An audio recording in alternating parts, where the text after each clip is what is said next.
ओम नमः पार्वती पत्य नमः। हर हर महादेव। जय भोलेनाथ। आप सबका प्रभु शरण 78 में बहुत बहुत स्वागत है। आज हम करने जा रहे हैं सोमवार की व्रत कथा। तो चलिए सबसे पहले हम विधि की बात करेंगे। सोमवार का व्रत साधारणतः दिन के तीसरे पहर तक होता है। व्रत में फलाहार या पारण का कोई खास नियम नहीं है, किंतु ये आवश्यक है कि दिन रात में केवल एक समय भोजन करें। सोमवार के व्रत में शिव जी पार्वती जी का पूजन करना चाहिए। पूजन के पश्चात कथा सुननी चाहिए। एक बहुत धनवान साहूकार था, जिसके घर धन आदि किसी प्रकार की कमी नहीं थी, परंतु उसको एक दुख था कि उसके कोई पुत्र नहीं था। वह इसी चिंता में रात दिन रहता था। वह पुत्र की कामना के लिए प्रति सोमवार को शिव जी का व्रत और पूजन किया करता था तथा सायंकाल को शिव मंदिर में जाकर शिव जी के श्री विग्रह के सामने दीपक जलाया करता था। उसके इस भक्ति भाव को देखकर एक समय श्री पार्वती जी ने शिवजी महाराज से कहा कि महाराज, ये साहूकार आपका अनन्य भक्त है और सदैव आपका व्रत और पूजन बड़ी श्रद्धा से करता है। इसकी मनोकामना पूर्ण करनी चाहिए। शिवजी ने कहा, हे पार्वती, ये संसार कर्म क्षेत्र है। जैसे किसान खेत में जैसा बीज बोता है वैसा ही फल काटता है, उसी तरह इस संसार में प्राणी जैसा कर्म करते हैं वैसा ही फल भोगते हैं। पार्वती जी ने अत्यंत आग्रह से कहा, महाराज, जब ये आपका अनन्य भक्त है और इसको अगर किसी प्रकार का दुख है तो उसको अवश्य दूर करना चाहिए, क्योंकि आप सदैव अपने भक्तों पर दयालु होते हैं और उनके दुखों को दूर करते हैं। यदि आप ऐसा नहीं करेंगे तो मनुष्य आपकी सेवा तथा व्रत क्यों करेंगे। पार्वती जी का ऐसा आग्रह देख शिव महाराज कहने लगे, हे पार्वती, इसके कोई पुत्र नहीं है, इसी चिंता में ये अति दुखी रहता है। इसके भाग्य में पुत्र ना होने पर भी मैं इसको पुत्र की प्राप्ति का वर देता हूँ, परंतु वह पुत्र केवल 12 वर्ष तक जीवित रहेगा। 12 वर्ष के बाद वह मृत्यु को प्राप्त हो जाएगा। इससे अधिक मैं इसके लिए और कुछ नहीं कर सकता। ये सब बातें साहूकार सुन रहा था। इससे उसको ना कुछ प्रसन्नता हुई और ना कुछ दुख हुआ। वह पहले जैसा ही शिवजी महाराज का व्रत और पूजन करता रहा। कुछ काल व्यतीत हो जाने पर साहूकार की स्त्री गर्भवती हुई और 10वें महीने में उसके गर्भ से अति सुंदर पुत्र का जन्म हुआ। साहूकार के घर में बहुत खुशी मनाई गई, परंतु साहूकार ने उसकी केवल 12 वर्ष की आयु जान कोई अधिक प्रसन्नता प्रकट नहीं की और ना ही किसी को ये भेद बताया।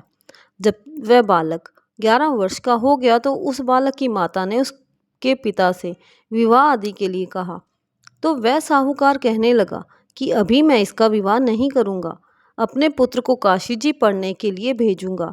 फिर साहूकार ने अपने साले अर्थात बालक के मामा को बुला उसको बहुत सा धन देकर कहा, तुम ये इस बालक को काशी जी पढ़ने के लिए ले जाओ और रास्ते में जिस स्थान से भी गुजरो यज्ञ करते और ब्राह्मणों को भोजन कराते जाओ।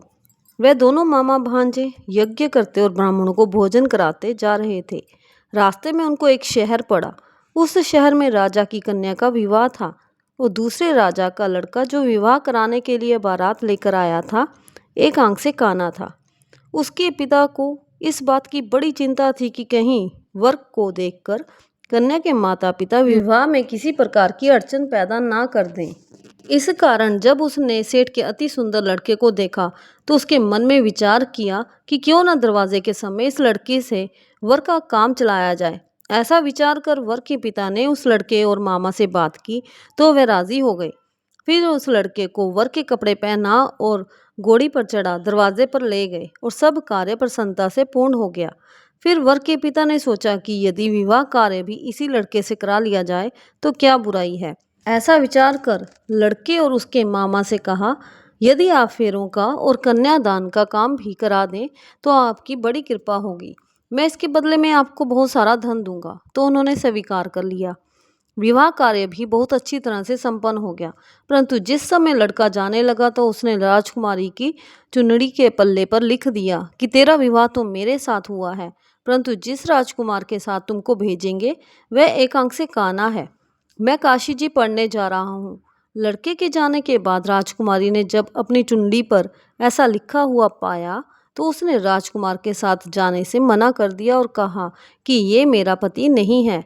मेरा विवाह जिसके साथ हुआ है वह तो काशी जी पढ़ने गए हैं। राजकुमारी के माता पिता ने अपनी कन्या को विदा नहीं किया और बारात वापस चली गई।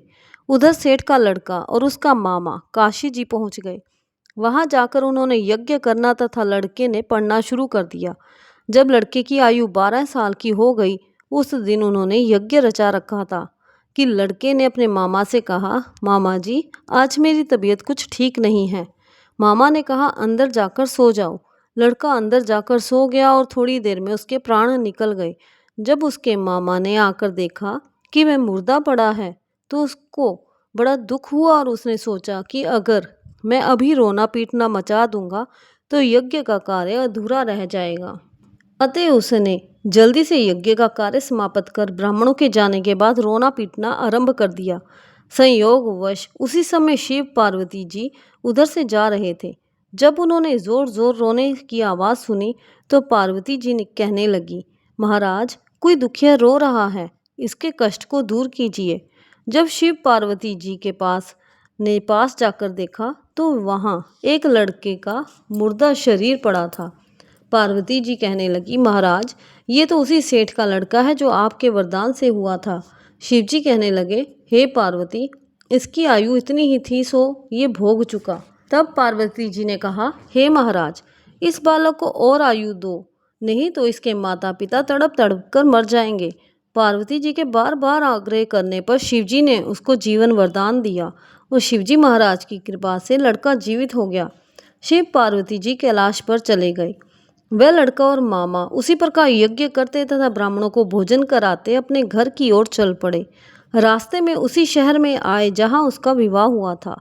वहां पर आकर उन्होंने यज्ञ आरंभ कर दिया तो उस लड़के के ससुर ने उसको पहचान लिया और अपने महल में ले जाकर उसकी बड़ी खातिरदारी की। साथ ही बहुत दास दासियों सहित आदरपूर्वक लड़की और जमाई को विदा किया। जब वे अपने घर शहर के निकट आए तो मामा ने कहा, मैं पहले घर जाकर खबर कराता हूँ। तब उस लड़के के मामा घर पहुँच लड़के के माता पिता घर की छत पर बैठे थे और ये प्रण कर रखा था कि यदि हमारा पुत्र सकुशल लौट आया तो हम राजी खुशी नीचे आ जाएंगे, नहीं तो छत से गिरकर अपने प्राण त्याग देंगे।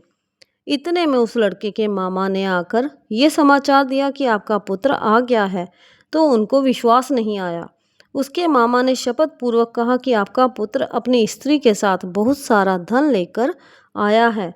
तो सेठ ने आनंद के साथ उसका स्वागत किया और बड़ी प्रसन्नता के साथ रहने लगे।